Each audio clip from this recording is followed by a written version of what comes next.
when you observe yourself within, you see moving images, a world of images, generally known as fantasies.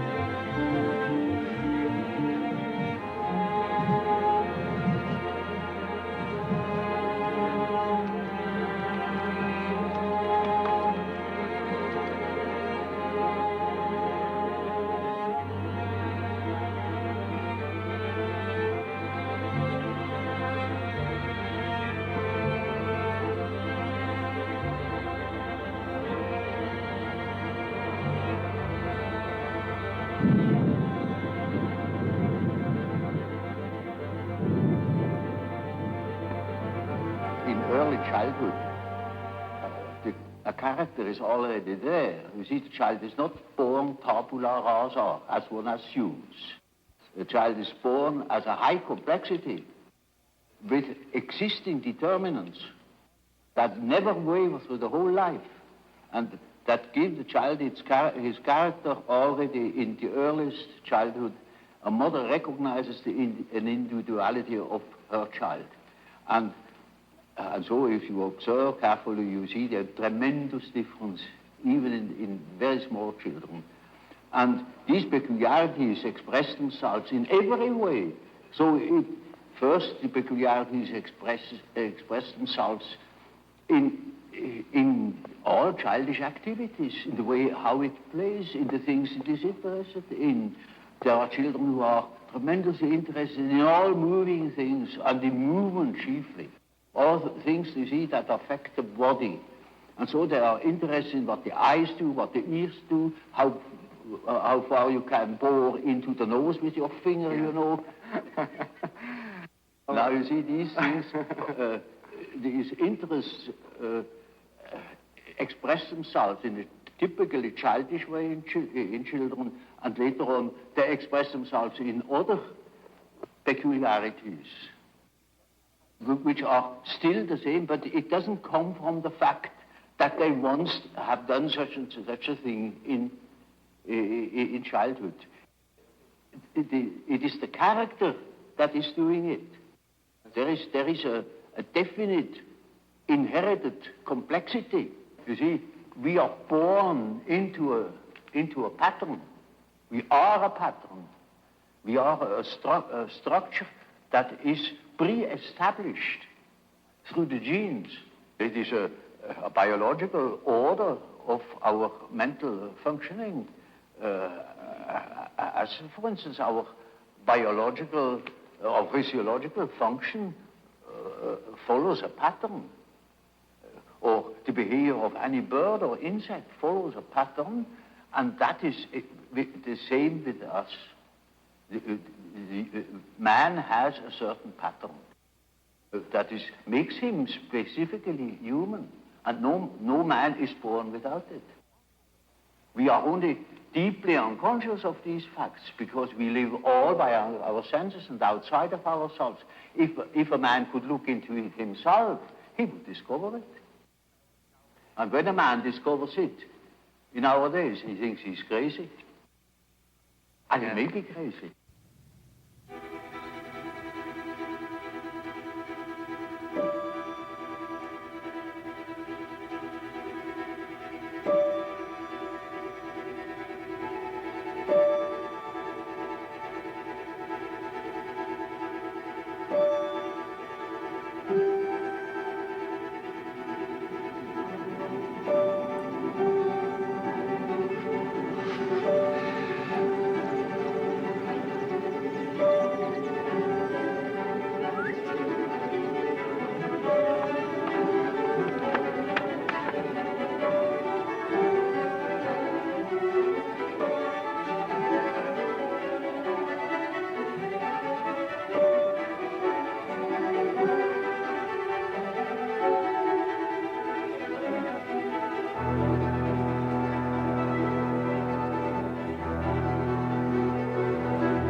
great individual differences. There are individuals who have an amazing knowledge of themselves, of the things that go on in themselves.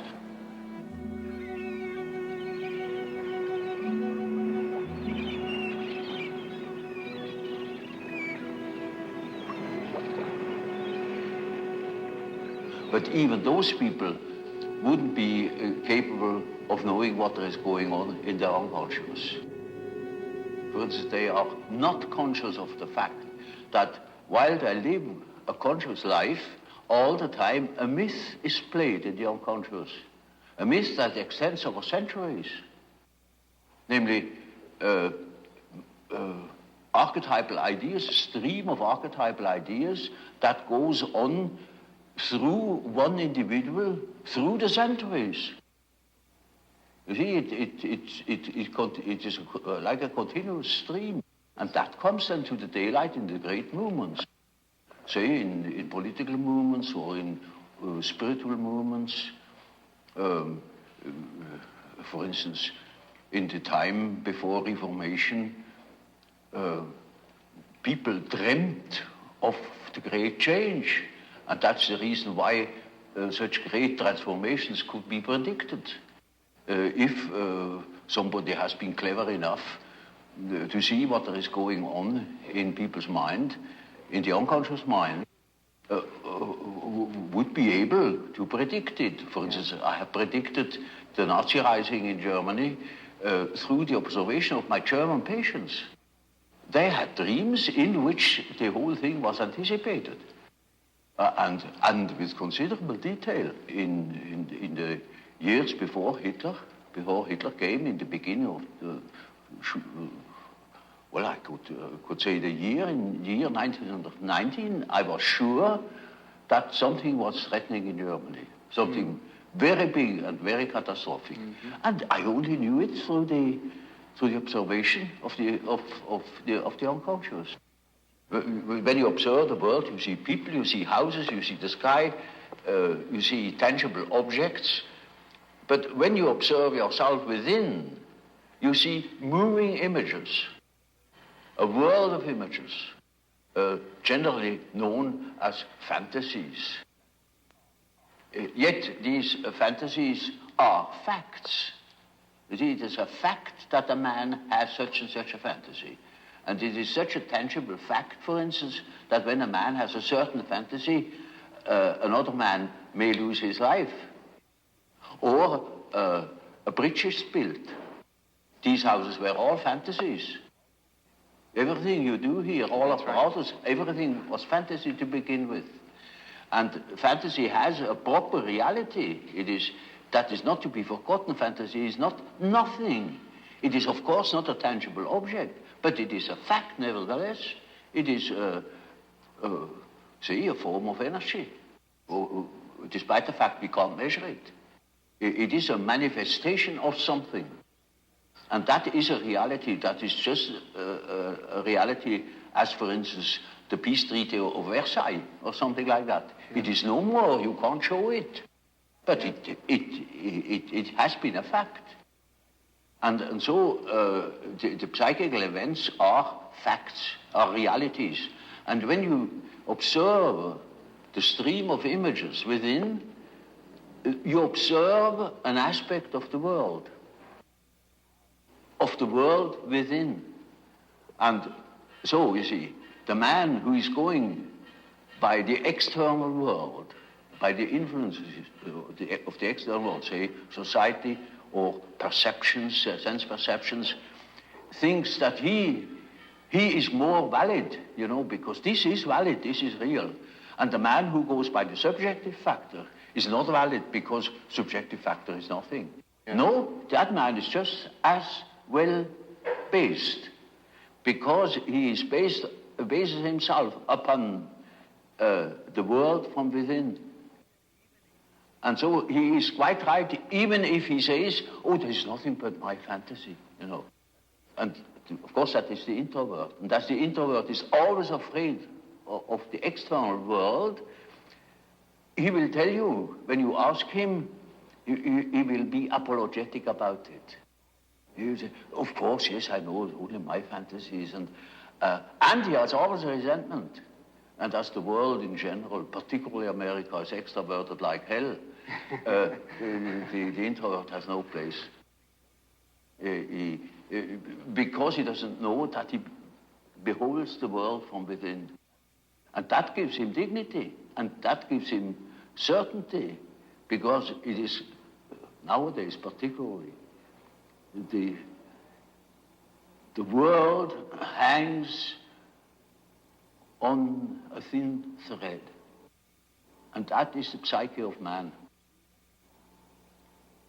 Assume that certain fellows in Moscow lose their nerve or their common sense for a bit, and the whole world is in fire and flames. You see? It is, nowadays we are not threatened by elementary catastrophes. There is no such thing as an H-bomb. That is all man's doing. We are the great danger. The psyche is the great danger. What if something goes wrong with the psyche? You see? And so you see, it is demonstrated to us in our days what the power of the psyche is of man, how important it is to know something about it, but we know nothing about it.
Man is born with a certain functioning.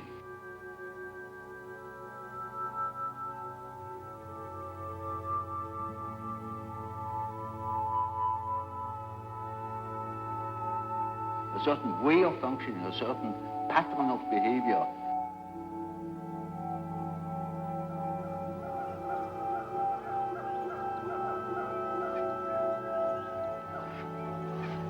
And that is expressed in the form of archetypal images or archetypal forms. For instance, the way in which a man should behave is given by an archetype. And therefore, you see, the primitives tell such stories. A great deal of education goes through storytelling. You see, if you are unconscious about certain things that ought to be conscious, then you are dissociated. And then you are a man whose left hand never knows what the right is doing and counteracts or interferes with the right hand. Now, such a man is hampered all over the place. Yes. American life is in a certain way so one-sided and so déraciné, uprooted, that you must have something to compensate the earth. You see, you have to pacify your unconscious all along the line because it is in absolute uproar. So at the slightest provocation, you have a big moral rebellion in America. Look at the rebellion of modern youth in America, the sexual rebellion and all that, because the real natural man is just in open rebellion against the utterly inhuman form of life. They are absolutely divorced, you know, from nature, in a way, and that accounts for that drug abuse. I noticed with my patients, particularly with people that are in public life, that they have a certain way of presenting themselves. For instance, take the doctor. He has a certain way. For instance, he has good bedside manners, and he behaves as one expects a doctor behaves. He may even identify himself with it and believe that he is what he appears to be. And so when he's a professor, he's also supposed to behave in a certain way so that it is plausible that he is a professor, you know. So the persona is a certain complicated system of behavior which is partially dictated by society and partially dictated by the expectations or the wishes one nurses oneself. Now, this is not the real personality, in spite of the fact that people will assure you that that is all quite real and quite honest. Yet it is not. Now, such a performance, or say, the performance of the persona is quite all right, as long as you know that you are not identical with the way in which you appear. But if you are unconscious of this fact, then you get into sometimes very disagreeable conflicts. Namely, people can't help noticing that at home, for instance, you are quite different from what you appear to be in public. And people who don't know it stumble over it in the end. They deny that they are like that, but they are like that. They are it. And then you don't know, now, which is the real man? Is he the man as he is at home or in intimate relations? Or is he the man that appears in public? It is a question of Jekyll and Hyde. Often. Yeah. It is such, occasionally there is such a difference that you would almost be able to speak of the double personality. And the more that is pronounced, the more people are neurotic. They get neurotic because they have two different ways. They contradict themselves all the time, and in as much as they are unconscious of themselves, they don't know it. They think they're all one. Everybody sees that they are two. And some know him only from one side, so others know him only from the other side. And then there are situations that clash, because the way you are creates certain situations with people in your relations, and these two situations don't chime in. They are just dissonances. For instance, take a singer. Yes. Who is absolutely controlling his voice. Suddenly he can't sing. Or any other, take a man who writes fluently. Suddenly he makes a ridiculous mistake. There, his habit doesn't function. It may be, you know, that what the unconscious has to say is so disagreeable that one prefers not to listen. And in most cases, people would be probably less neurotic if they could admit the things.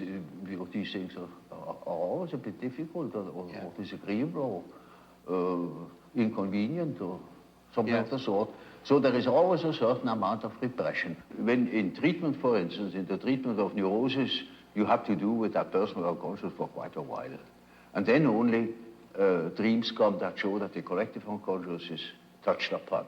Yes. Now, as long as there is material for personal nature, you have to deal with the personal unconscious. But when you get to say, to a question, to a problem, which is no more merely personal, but also collective. You get collective dreaming.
there is no system about it in therapy.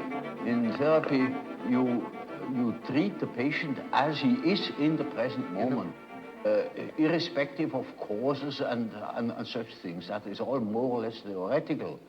There are cases who know just as much about their own neurosis as I know about it, in a way. In such cases, I can start right away with posing the problem.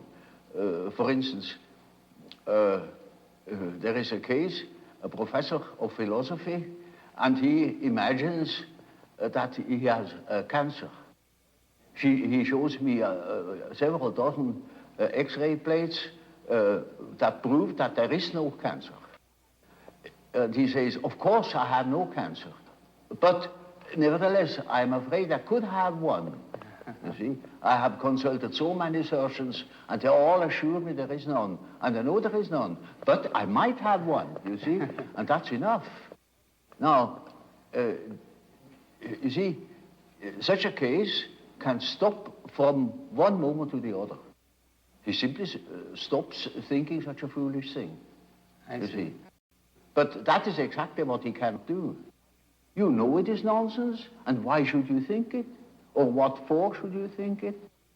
Well, and what is that power that makes you think such a thing? It's like a possession, you know. Exactly. It's like a demon in him that makes him think like that, in spite of the fact that he doesn't want it. You see, then we have the problem. That is the problem for an intellectual man. And then I say, now, you see, you don't know, you have no answer. I have no answer. Now what are we going to do? I say, now we must see what you dream, because the dream is a manifestation of the unconscious side. Right. Now he never has heard of the unconscious side. So I must explain to him that he has an unconscious, and that the dream is a manifestation of it, and if we succeed in analyzing the dream, we might get an idea about that power that makes him think like that. You see? In such a case, one can begin right away with the analysis of dreams. And in all cases,